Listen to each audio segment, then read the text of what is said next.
QLD, TQQQ 들고 계신데도 마음이 불안하신 이유가 있습니다. 변동성 때문만이 아닙니다. 요즘 가장 무서운 건 내 판단력을 내가 스스로 깎아먹고 있다는 사실입니다. AI가 똑똑해질수록 인간이 바보가 되는 길이 더 부드럽게 열립니다. 편해서 빠르니까 자꾸 맡기게 되니까 그렇습니다. 지금 시장에서 돈을 벌고 잃는 속도는 점점 빨라지고 있습니다. 그 속도에 사람들은 결국 AI를 붙입니다. 뉴스 요약도 맡기고 종목 선정도 맡기고 매매 타이밍도 맡깁니다. 그러면 처음에는 마음이 편해집니다. 그런데 어느 순간부터 머리가 불편해집니다. 내가 왜 이걸 샀는지 설명이 안 됩니다. 내가 뭘 믿고 버티는지 말이 안 나옵니다. 그 상태에서 QLD, TQQQ 같은 레버리지는 감정을 3배로 키웁니다. 손이 먼저 나가고 뇌는 뒤늦게 따라옵니다. 여기서 핵심은 이겁니다. AI는 두 번째 지능입니다. 두 번째 지능이 첫 번째 지능을 대체하기 시작하면 처음에는 효율이 오르는데 나중에는 인간 자체가 약해집니다. 전화번호를 외우지 못하게 된 것처럼 내비게이션에 길찾기를 맡기면서 공간 지각이 약해진 것처럼 AI의 사고를 맡기면 비판적 사고와 종합적 사고가 줄어듭니다. 복잡한 문제를 풀 때 뇌가 전체적으로 활성화되어야 하는데 그 활성도가 떨어지기 시작합니다. 익숙해지면 뇌는 이렇게 말합니다. 내가 왜 생각해야지? AI에게 물어보면 되는데.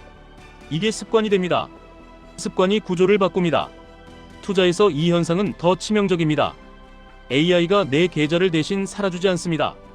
손실을 견디는 건 결국 사람입니다. 레버리지에서 진짜 실력은 맞추는 능력이 아니라 버티는 구조를 만드는 능력입니다. 그런데 사고를 외주한 사람은 구조를 못 만듭니다. 이유가 없으니까, 원칙이 없으니까, 원칙이 없으니 변동성 앞에서 매번 새로운 사람처럼 흔들립니다. 그리고 한 가지 더 있습니다. AI를 붙이면 아이디어의 평균점은 올라갑니다. 그런데 다양성은 줄어듭니다. 왜냐하면 AI는 통계적 도구라서 일정 범위 안에서 안정적인 답을 내는 쪽으로 작동합니다. 너무 튀면 위험합니다. 그러니 범생이 같은 답이 많아집니다. 빨리 많이 뽑아내는 데는 최고입니다. 10분 만에 카피를 1000개 만들 수도 있습니다. 그런데 3일 동안 끙끙대다가 10개만 만들어도 그 10개 안에 기막힌 한 줄이 나오는 건 인간 쪽에서 더 자주 일어납니다. 그 한 줄은 어디서 나오느냐? 쓸데없어 보였던 경험, 삽질, 잡다한 기억의 잔상에서 나옵니다.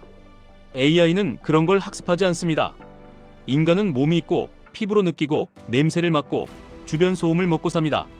쓸모없는 것들이 완전히 사라지지 않고 남아있다가 어느 순간 창의성의 재료가 됩니다. 그런데 투자자들은 점점 삽질을 하지 않습니다. 삽질은 비효율로 보이기 때문입니다. 지금은 효율만 좇으면 안 됩니다. 효율의 끝에는 의존이 있습니다. 의존의 끝에는 퇴화가 있습니다. 이게 AI 시대의 함정입니다. 그래서 지금부터는 QLD, TQQQ 이야기를 하면서도 결국 두뇌 이야기를 하셔야 합니다. 돈은 시장에서 벌지만 계좌를 지키는 건 뇌입니다. 뇌가 무너지면 전략은 종이 쪼가리 됩니다. 가장 먼저 바꿔야 할 건 AI를 쓰는 방식입니다. 많은 분들이 AI를 답변 기계로 씁니다. 질문하고 답받고 끝냅니다. 그러면 첫 번째 지능은 쉬게 됩니다. 쉬는 게 아니라 잠드는 겁니다. 대신 이렇게 쓰셔야 합니다. AI는 답을 주는 존재가 아니라 질문을 늘리는 존재로 써야 합니다. 내 머리를 덜 쓰게 만드는 도구가 아니라 내 머리를 더 쓰게 만드는 도구로 만들어야 합니다. 예를 들어서 이런 방식입니다. 내가 QLD를 사고 싶은 이유를 내가 먼저 10줄로 씁니다. 왜 지금인지, 어떤 전제인지, 어떤 리스크를 감수할 건지, 내가 틀렸다는 신호는 무엇인지까지 씁니다. 그 다음에 AI에게 이렇게 시킵니다. 내 논리를 반박해달라. 내가 놓친 전제를 찾아달라.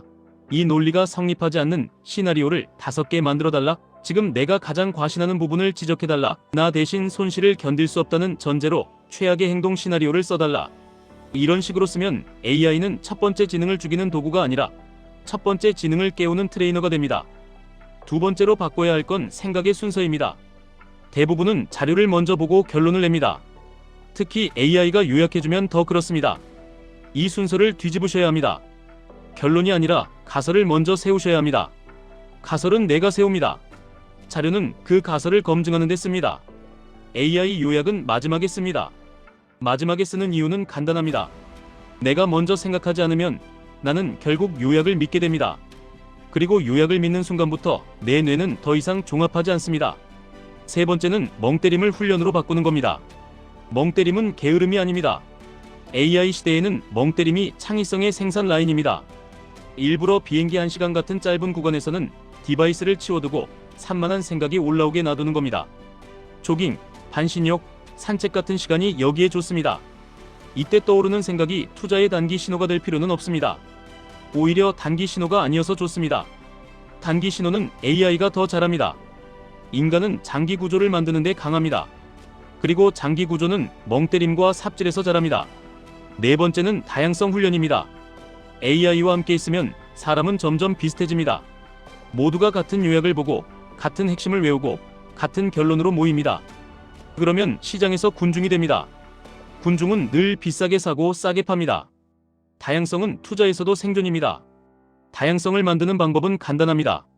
내 주변에서 나와 다른 사람을 일부러 만나고 다른 세대의 언어를 듣고 다른 직업의 관점을 훔치는 겁니다. 가능하면 사람에게 물어보셔야 합니다.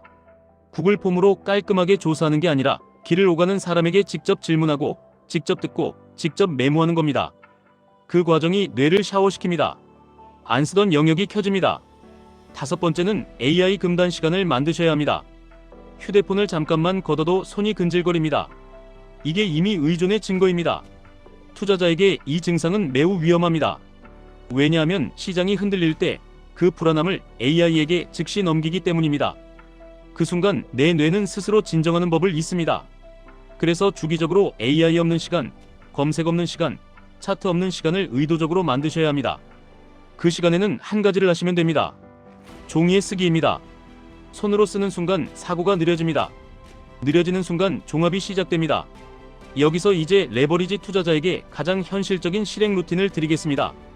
QLD, TQQQ는 잘만 쓰면 강력한 도구지만 무지하게 쓰면 내 뇌를 먼저 망가뜨립니다. 그래서 루틴이 필요합니다. 첫째, 매수 버튼을 누르기 전에 종이에 세 가지를 쓰셔야 합니다. 내가 지금 사는 이유, 내가 틀렸다는 신호, 내가 감정적으로 흔들릴 구간. 이걸 안 쓰고 사면 그 매수는 투자라기보다 기분입니다. 둘째, AI는 매수 결정을 대신하게 두지 마시고 체크리스트를 대신하게 두셔야 합니다. 예를 들어서 AI에게 오늘 나스닥의 리스크 요인을 10개 정리하라고 시키는 건 좋습니다. 그런데 그걸 보고 바로 매수 결정을 내리면 안 됩니다. 대신 AI에게 이렇게 시키셔야 합니다. 지금 내가 가진 계획에서 가장 취약한 구멍이 무엇인지 찾아라. 내가 지금 무시하는 반대 자료를 5개 제시해라. 내 계획이 맞더라도 계좌가 무너질 수 있는 심리적 구간을 경고해라. 이렇게 쓰면 AI가 내 뇌를 살립니다. 셋째, 수익이 나기 시작할 때 뇌가 더 위험해집니다. 수익이 나면 사람은 생각을 덜합니다. 내가 잘해서 올랐다고 착각합니다. 레버리지는 그 착각을 더 빨리 줍니다. 그래서 수익 구간에서는 오히려 기록을 더 하셔야 합니다. 이 상승이 내 실력인지 시장의 바람인지 운인지 분리해서 쓰셔야 합니다. 분리 못하면 다음 조정에서 멘탈이 찢어집니다. 넷째, 손실 구간에서는 정보 섭취를 줄이셔야 합니다. 이 말이 역설적으로 들릴 수 있습니다. 손실인데 정보를 더 봐야 하는 거 아닌가? 이렇게 생각하실 수 있습니다. 그런데 대부분의 손실 구간에서 사람들이 하는 정보 섭취는 분석이 아니라 불안 완화입니다. 불안을 완화하려고 더 보고, 더 묻고, 더 확인합니다. 그 결과는 과매매입니다. 과매매는 레버리지에서 치명적입니다. 손실 구간에서는 오히려 내가 미리 정한 원칙이 작동하게 해야 합니다. 그리고 원칙이 없다면 그때는 매매보다 원칙부터 만드셔야 합니다. 다섯째, 창의성은 투자에서도 돈이 됩니다. 창의성은 남들이 모르는 정보를 먼저 아는 게 아닙니다. 남들이 같은 정보를 볼 때 다른 구조로 해석하는 힘입니다. 그 힘은 삽질에서 나옵니다. 당장 돈이 안 되는 것처럼 보이는 걸 하셔야 합니다. 책을 읽고 전혀 다른 분야의 강연을 듣고 사람을 만나고 낯선 질문을 던지고 그 답을 어설프게라도 내 언어로 정리하는 것. 이게 결국 나만의 레고 블록을 늘립니다. 네모 블록만 100개 있는 사람은 결국 비슷한 짓만 짓습니다. 그런데 나만 세모 블록이 있고 동그라미 블록이 있으면 남들이 못 짓는 집을 짓습니다. 투자도 똑같습니다. 여기서 자주 나오는 말이 있습니다. 시간이 없다는 말입니다. 직장도 바쁘고 가족도 있고 공부할 시간도 없고 그래서 AI에게 맡길 수밖에 없다는 말입니다. 맞습니다. 그래서 더 위험합니다. 시간이 없을수록 첫 번째 지능은 더 쉽게 죽습니다. 이럴 때는 길게 하지 마시고 짧게 하시면 됩니다. 매일 15분만 하셔도 됩니다. 15분 동안 AI 없이, 검색 없이 종이에만 쓰시면 됩니다. 오늘 내가 내린 판단 1개, 그 판단의 근거 3개. 그 근거가 틀릴 수 있는 이유 2개. 내가 감정적으로 약해지는 순간 1개. 이걸 매일 하면 어느 순간 시장이 흔들릴 때도 내 뇌가 바로 도망가지 않습니다. 또 이런 말도 나옵니다. AI가 이미 IQ 150 수준이라는데 그러면 인간은 뭘 해야 하냐는 말입니다. 여기서 중요한 건 IQ가 아닙니다. IQ는 여러 지능 중 하나의 지표에 가깝습니다. 산업화 시대가 좋아했던 능력입니다. 최적화, 문제풀이, 속도, 정확성. AI는 여기서 강합니다. 그런데 지금 돈이 되는 영역은 점점 다른 지능으로 넘어갑니다. 경험을 설계하는 능력, 감정을 읽는 능력, 서사를 만드는 능력, 의미를 붙이는 능력, 철학을 세우는 능력. 이건 단순한 문제풀이가 아닙니다. 투자에서도 똑같습니다. 숫자를 맞추는 능력만으로는 오래 못 갑니다. 내 삶의 의미와 연결된 원칙이 있어야 오래 갑니다. 특히 레버리지는 멘탈의 게임이기 때문에 의미가 없으면 무너집니다. 그리고 또 하나, AI로 브레인스토밍을 하면 평균은 오르는데 다양성이 줄어든다는 점을 꼭 기억하셔야 합니다. 투자에서 평균은 시장 평균입니다. 시장 평균은 남들이 다 하는 생각입니다. 남들이 다 하는 생각은 비싸집니다. 비싸진 뒤에 들어가면 고통이 옵니다. 그러니 AI를 쓸수록 일부러 다양성을 넣으셔야 합니다. AI에게도 다양성을 요구하셔야 합니다. 하나의 답 말고 10개의 관점, 찬성 말고 반대, 정답 말고 전제, 결론 말고 질문을 뽑게 하셔야 합니다. 마지막으로 오늘 밤 바로 하실 수 있는 행동을 드리겠습니다. 길게 하지 마시고 바로 실행으로 가셔야 합니다. 1. 종이에 QLD, TQQQ를 왜 하는지 한 문장으로 쓰십시오. 2. 그 한 문장이 틀릴 수 있는 이유를 3개 쓰십시오. 3. AI에게 내 문장을 반박해달라고 하십시오. 4. AI에게 내가 놓친 전제 5개를 뽑아달라고 하십시오. 5. 휴대폰을 30분 치우고 산책을 하십시오. 생각이 흩어지게 놔두십시오. 6. 돌아와서 오늘 떠오른 생각을 10줄만 쓰십시오. 잘 쓸 필요 없습니다. 7. 마지막으로 내일의 매매는 무엇을 할지보다 무엇을 하지 않을지를 3개 쓰십시오. AI 시대의 사람은 두 부류로 갈립니다. AI를 써서 내 뇌를 더 강하게 만드는 사람, AI를 써서 내 뇌를 더 약하게 만드는 사람. QLD, TQQQ 같은 레버리지는 그 차이를 더 빨리 드러내는 확대경입니다. 수익도 확대되지만 습관도 확대됩니다. 판단력도 확대되고 무너짐도 확대됩니다. 그래서 결론은 단순합니다. AI는 두 번째 지능입니다. 두 번째 지능을 붙일수록 첫 번째 지능을 더 자주 깨우셔야 합니다. 지금까지 1분 투자 하이젠버그였습니다.